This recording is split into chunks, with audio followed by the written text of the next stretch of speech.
Lepo je kada nema mesta za papire zbog brojnih mikrofona. Dobrodošli na ovaj razgovor sa novinarima. Situacija u Srbiji postaje sve zanimljivija, nažalost u negativnom smislu, ali moja obaveza kao bivšeg predsjednika države da građanima i našoj javnosti pojasnim u kakvoj se mi to situaciji danas nalazimo nakon Vučićevog nastupa na televiziji Pink i pokušaju da se odgovori na argumente koje sam iznao prethodnih dana u vezi sa aferom prisluškivanja. Dakle, ponovo, baš kao što sam i rekao, kada god pokušava da optuži opoziciju ili svoje političke oponente, Vučić optuži sam sebe. Ovog trenutka je ne samo optužio sam sebe, nego u direktnom prenosu iznao dokaze o vršenju direktnih krivičnih dela i napravljanju nepopravljive štete državi Srbiji. Ja mislim da se to nikada nije desilo u novijoj istoriji Evrope. Vučić naravno želi da postane istorijska ličnost, ali sasvim sigurno će ostati ubeležen upravo na ovaj način kao čovek koji je učinio nepopravljivu štetu svojoj državi, ne samo svojim tajnim delovanjem, ne samo svojim delovanjem na mesto predsjednika Republike u redovnim aktivnostima, već i u direktnom prenosu preko jedne televizije. Kada je već uhvaćen u lažima u vezi sa pokušajem da namontira aferu meni kao predsjedniku, bivšem predsjedniku Srbije, vezano za prisluškivanje, nezakonito prisluškivanje, i kada je uhvaćen u tome da je on u stvari kao opozicionar prisluškivao mene kao bivšeg predsjednika države, on sada pokušava da se vadi i da prikaže sebe kao žrtvu. Ništa gore nego naknadno vađenje iz problema u kome se neko našao i to sada već deluje tragikomično. Vučić je stvarno karikaturalna ličnost i to je svako ko je juče pratio televiziju Pink i ko nešto zna o državi i državnim poslovima jeste imao priliku i da vidi. On nastavlja da laže i ono što je jako zanimljivo, ovaj sistem laže organizovano. Samo dan, dva pre toga gospodin Stefanović, čuveni doktorant iz Sava centra, je iznao da je Vučić 13 godina prisluškivan, a Vučić je onda odmah nakon toga rekao da je on 24 godine prisluškivan. Pa ste vi sad tu potrebu da sebe podignete na nivo neverovatnih žrtava i to se neprekidno dešava u Vučićevoj političkoj karijeri, upravo zbog toga što želi da bude istorijska ličnost. Vučić je u svom nastupu juče potvrdio svaku moju reč. Apsolutno svaku moju reč. Zanimljivo je da njegovi mediji pokušavaju u stvari da ga demantuju u pravcu koji bi njemu odgovarao sa takozvanim napadima na mene da sam ja u stvari priznao nezakonito prisluškivanje Vučića. I Vučić je sam rekao da je on u stvari prisluškivan samo kada je upadao u razgovore zakonito prisluškivanih lica i da on u stvari uopšte nije bio pod merama u vreme mojih mandata. Ni jednog jedinog dana, ni jednog jedinog trenutka. A onda, da bi obrazložio i opravdao sebe kao velikog žrtvenika, rekao da su svi tih 10 ljudi koje je naveo bili prisluškivani da bi on bio praćen. Neko je od komentatora juče rekao da je to stvarno tragikomičan način mišljenja, da sam mislite sad 10 ljudi prisluškujete i pratite da biste saznali šta Aleksandar Vučić misli, od kojih niko od tih ljudi nije njegov najbliži prijatelj, niti rođak sa kojim komunicira svaki dan, nego samo s vremena na vreme. Tako da u tom smislu Vučić očigledno logički potpuno pada i da on sebe lišava bilo kakve inteligencije kada izdaje ovakve vrste argumenata. Ono što je jako zanimljivo, Vučić je tokom jučerašnjeg dana selektovao neka od pomenutih 12 lica koji su bili na merama i koje su posredno korišćeni da bi, gle, naša služba bezbednosti, kako on kaže, saznala šta Vučić misli, šta je u njegovoj velikoj glavi. Ono što je jako zanimljivo, on je napravio selekciju tih ljudi. Ali način na koji je napravio selekciju ulazi direktno u istoriju. On je prekršio tim načinom Bečku konvenciju, doveo u pitanje diplomatski kredibilitet Republike Srbije, doveo u pitanje službu državne bezbednosti, doveo u pitanje kredibilitet ljudi koji rade u Ministarstvu inostranih poslova, službi državne bezbednosti, međunarodni položaj Srbije, to sve iz pozicije sadašnjeg predsjednika Republike. On je meni juče pokušao da drži lekcije, se ponašam kao bivši predsjednik, ne razumejući da bi bilo mnogo važnije da se on ponaša na normalan način kao sadašnji predsjednik. On je otkrio neka lica Među tim licima vrlo zanimljivo otkrio je ime Žorža Urioa. I sad ću vam reći o kome se radi, jer je to zvanični podatak. Žorž Urio je zvanični predstavnik obaveštajne službe Francuske bio u francuskoj ambasadi. Zvanični predstavnik obaveštajne službe Francuske. Svaka normalna zemlja ima i zvanične predstavnike u inostranstvu ugrađene u ambasade, diplomatsko-konzularna predstavništva da bi dolazilo do zvanične razmene obaveštenih informacija, borbe protiv terorizma, ekstremizma, pranja novca koji se kasnije koristi za borbu protiv terorizma. Sećate se da je Srbija predugo bila na listi FATF-a, zemlja kao označena rizičnom za pranje novca koji ide prema terorističkim aktivnostima drugde u svetu, što je naravno sramota, ali pod Vučićevom vlastu i Dačićevom vlašću. Sada imamo Vučića koji otkriva zvanične predstavnike francuske obaveštajne službe. Ja neću sada da govorim o drugim imenima koje je Vučić govorio, ali ja otvaram pitanje javnosti i njemu. Ajde sada, neka on otkrije šta je bila njihova uloga svih tih godina dok su radili u tim ambasadama. Neka on otkrije koji je otvorio ovu temu i otvorio Pandorinu kutiju. Sad, pošto se uvek uvuče u nevolju, kada pokušava mene da napadne, ja mu sada vraćam ponovo bumerang direktno u lice, on je obavezan da ne bi mistifikovao svoju saradnju i razgovore sa predstavnicima drugih diplomatsko-konzularnih predstavništava, da kaže o kome se u stvari radi i o kakvim licima se radi. Sada smo otvorili Pandorinu kutiju. Srbija više nije zemlja normalna, koja na normalan način komunicira u diplomatskom svetu. Srbija je od tih zemalja, i od Rusije, i od Mađarske, i od Francuske, i od Nemačke, sada okarakterisana kao nepouzdana zemlja zbog predsednika Republike Srbije Aleksandra Vučića, koji u javnoj emisiji na televiziji Pink otkrio ono što niko nikada na svetu ne otkriva. Naravno, sve službe imaju države imaju i svoje službe bezbednosti, štite svoje građane i svoje posebne interese, sve službe imaju i različite druge delatnosti, ali ovo je prvi put u novijoj istoriji Evrope da je to neko otkrio. Prvi put. Niko od evropskih predsednika tako nešto nije otkrio i mi smo ponovo osramoćena zemlja. Juče sam ili prekjuče rekao da nas je Vučić sramotio u diplomatskom smislu na neverovatan način, hvaleći se time da se Trump s njim rukovao 4 puta, a sa drugima samo 3 puta ili 2 puta. Da se predsednik Kine Xi Jinping povio u poluzagrljaj s njim, što to nikada nije činjeno u kineskoj kulturi, jer Kinezi se, kako reče Vučić, prenoseći građanima Srbije, prosvećuje ih, hoću da kažem, po znacima navoda, ne grle sa ljudima. Verovatno se Kinezi ni ne smeju, ni ništa, ali samo s njim.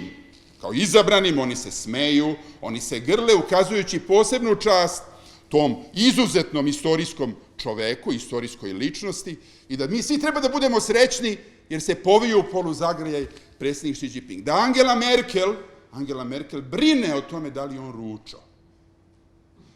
Da li je ručao predsednik Srbije. Ovo je tragikomično.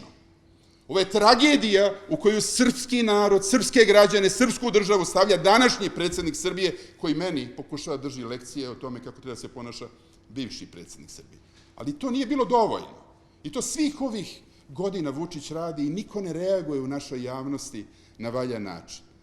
On je juče, ljudi, prekršio sva diplomatska pravila, Bečku konvenciju, pitanje saradnje obaveštajnih službi, otkrivanje lica koje rade u obaveštajnom sektoru i našu bezbednosnu saradnju i doveo u pitanje bezbednost zemlje i napravio nesagledivu štetu i nepopravljivu štetu Republici Srbiji. On je izvršio krivično delo juče.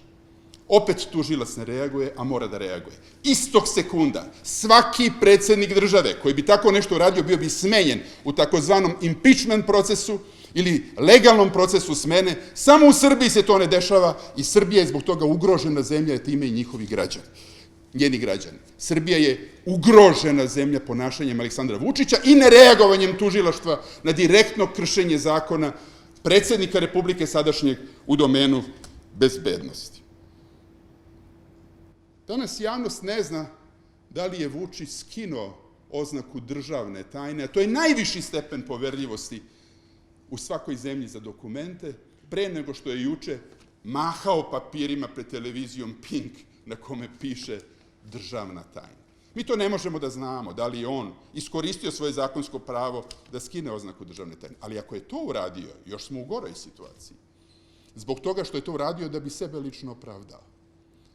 Koji je to državni interes, što je jedino zakonsko obrazloženje za skidanje odluke državne tajne, što bi eventualno sadašnji predsjednik Srbije mogao da učini kako bi se opravdao da juče pred kamerama Pinka nije izvršio direktno krivično delo?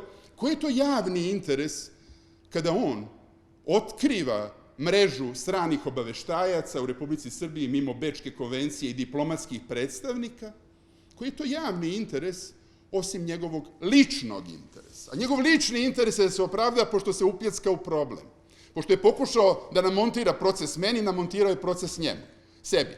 Jer ga je Šešelj, kao što sam još jednom objavio u javnosti, direktno prozvao da mu je dostavljao transkripte prisluškivanih razgovora mene kao tada predsjednika Republike i Šešeljevog zamenika Tomislava Nikolića. Obaška što je cinkario i špionirao svoje stranačke prijatelje.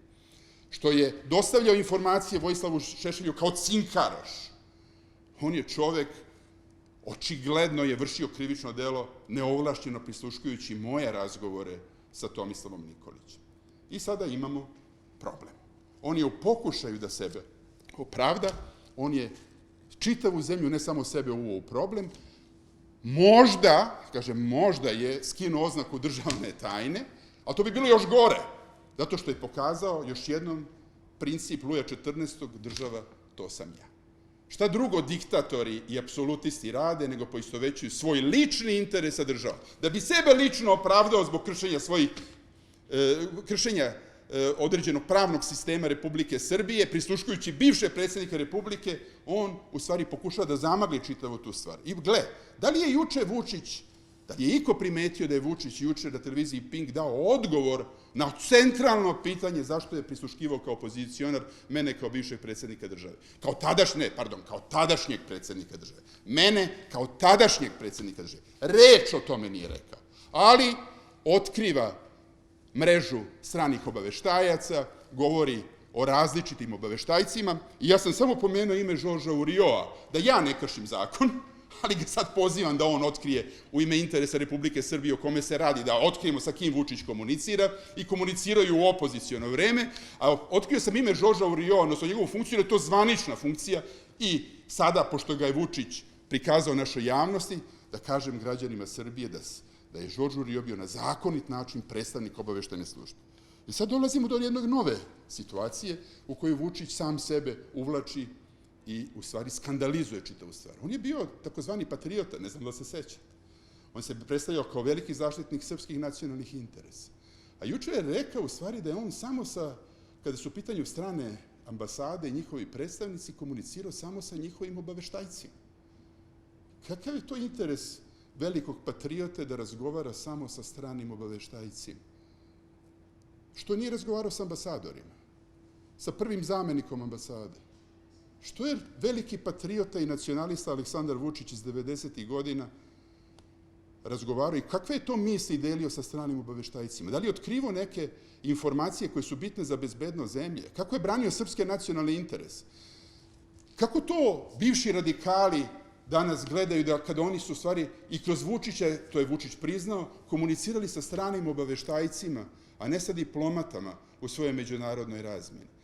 Radi se u stvari o tome da to nikakvog patriotizma nikada nije bilo, da su to u stvari po kriterijima izdaje najveći izdajnici, po kriterijima pljačke najveći pljačkaši, po kriterijima zaštite nacionalnih interesa oni koji su ih najviše ugrožavali. Svi nacionalisti su uvek to radili, i srpski radikali, i sada srpski naprednjaci, i svako ko je član tih stranaka bio je sada sa stanovišta kredibiliteta doveden u pitanje. Ja bih se stideo da sam član Srpske napredne stranke danas, a mislim da bi i oni članovi Srpske radikalne stranke, u čije ime je Vučić razgovarao sa stranim obaveštajcima, optužujući nas u to vreme da smo dostavljači informacije, sećate se napada na Zorana Đinđića, u onom vremenu da je nemački špijun, optužujući nas, oni su u stvari u potaji to radili. Nas su optuživali da sarađujemo s tajkunima, tajkuni su ih plaćali, na kraju su to i tajkuni sami priznali u svojim knjigama, pa čak i Tomislav Nikolić u međuvremenu. I sada da napravimo jednu malu analizu. Šta je to Vučić u stvari juče priznao?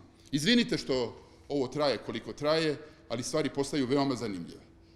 Veoma zanimljive, ima tu mesta krivičnih dela, ima tu mesta za ozbiljne analize, za analitičare koji imaju priliku da sada razmontiraju u stvari ličnost i karakter Aleksandra Vučića i karakter ove vlasti.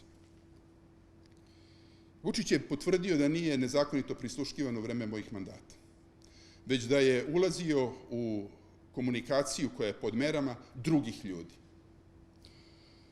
Rekao je da su to označeni ljudi kao neki ekstremisti i postavio pitanje što bi bili neki od tih koje je on naveo prisluškivani, a ja sam sada objasnio zbog čega. To je normalna diplomatska komunikacija, čak i zaštite lica koja su predstavljena na način koji sam opisao u diplomatskoj komunikaciji, koja je obezbeđuje i zaštitu stranih diplomata, da naši građani prosto to znaju.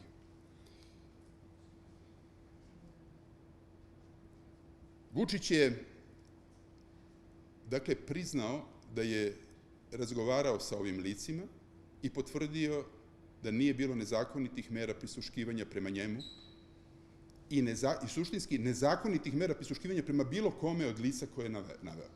Svako je sa određenim razlogom bio pod merama u vremenu mog mandata. Drugo, Vučić je rekao da je prisluškivan, sad se vraćamo unazad. To je od 2008. do 2012. godine koje je naveo, nije tretirao period 2004. do 2008. kad sam ja takođe bio predsjednik Republike. U vreme akcije Sablja, posle 5. oktobra, sad se vraćamo unazad, Vučić kaže da je nezakonito prisluškivan, a onda otkrije dokument u kome piše, on otkriva dokument, da se prekidaju mere prisluškivanja jer se ukida vanredno stanje. U vanrednom stanju ne važe isti zakoni kao van vanrednog stanja i Vučić time pokazuje ne da nije najveći pravnik kao što sebe izdaje, nego da čovjek nema pojma sa pravom i nema pojma sa pitanjima bezbednosti u Republici Srbiji. Sad se postavlja pitanje što je Vučić prisluškivan u vreme akcije Sablja? Pa naravno čovjek koji sedi i aplaudira i raduje se rečima Tomislava Nikolića na mitingu odlaska Vojislava Šešelja u zatvor, kome Nikolić kaže neka Đinđić zna da je i Tito pred smrt, preteći mu direktno, Đinđiću, ostao bez noge.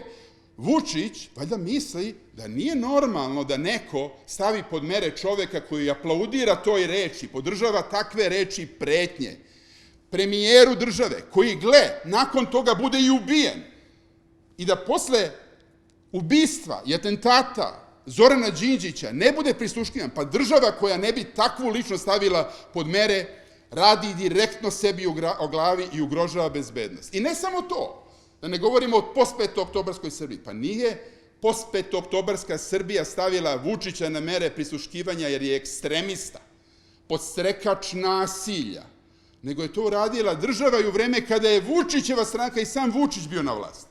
I to je Vučić priznao, da je prisluškivan od strane službe državne bezbednosti pod kontrolom sadašnjeg i tadašnjeg koalicionog partnera 90. godina Socijalističke partije Srbije, kao čovek koji je potencijalno organizovao paramilitarne organizacije unutar svoje stranke zarad preuzimanja vlasti. To je direktan ekstremizam. Uostalom, Vučić se hvalio da dolazi iz navijačkih krugova, da je bio vođa navijača, da je bio ekstremista na tribinama, hvalio se svojim silnim tučama, učestvovanju u nasilju, on se hvalio da bi pokazao da je neverovatno hrabar, ali mu se to sve vraća kao bumerang u glavu sada. Neka sad pita Dačića, koji je tad bio portparol SPS-a, što je bio prisluškivan kao ekstremista u vreme njihove koalicione vlade. Neka pita sada svoje SPS sagovornike što je to radio. Neka pita Vojislava Šešelja, koji ga je optužio direktno da je prisluškivao mene, zašto je dozvolio kao tadašnji potpredsednik vlade da mu generalni sekretar stranke bude prisluškivan. Zašto mu to nije rekao? Zašto je to tek sad otkriva? Zašto to nije otkrio svih prethodnih godina? Dakle, Vučić je u stvari priznao da smo mi poštovali zakon, da zakon nije poštovan u vreme njihove vlasti i da su oni sami sebe prisluškivali. Da mi to nismo radili, a da oni sami sebi to jesu radili. Poštovani prijatelji, ja se obraćam prosto našoj javnosti zbog toga što se mi danas, nakon Vučićevog nastupa na televiziji Pink, nalazimo u jednoj potpuno novoj situaciji i sad više nema nazad. Mi smo zemlja koja je sada u međunarodnim krugovima predmet diplomatskih depeša. Danas sve ambasade i diplomate, čiji su diplomate pomenuti juče, razmenjuju depeše, to se danas dešava. Oni se nalaze u problemu, oni normalnu bezbednosnu komunikaciju više neće vršiti sa ovakvom državom na čijem je čelu čovek koji je u stanju da krši Bečku konvenciju. Mi se nalazimo na unutrašnjem planu u velikom problemu. Mi se nalazimo u problemu da imamo predsjednika države koji vrši krivična dela da bi opravdao sebe i svoja prethodna krivična dela. Mi imamo čitav sistem medija, tabloidnih medija, koji lažu i iskrivljuju moje izjave pokušavajući da zaštite Aleksandra Vučića od budućeg krivičnog procesa, pokušavajući meni da pripišu određena krivična dela, kao bivšem predsjedniku Republike. Mi dakle imamo problem u sferi diplomatije, mi imamo problem u sferi unutrašnje bezbednosti, mi imamo problem u sferi medija. Mi se nalazimo u situaciji u kojem tužilaštvo ne pokreće krivični postupak i istragu protiv Vučića. Dakle, imamo problem u domenu funkcionisanja nezavisnih institucija. Mi se nalazimo u situaciji kada sadašnji predsjednik Republike pravi nepopravljivu štetu Republici Srbiji, koja neće moći da se nikada popravi, nikada, biće potrebne ili makar decenije da se ova situacija na neki način izleči. I mi ovih dana prisustvujemo nečemu što ni jedna evropska zemlja nije imala priliku da iskusi, ni građanin ti jedne evropske zemlje, a ne znam da li je bilo ko iz bilo koje druge zemlje imao priliku tako nešto da iskusi.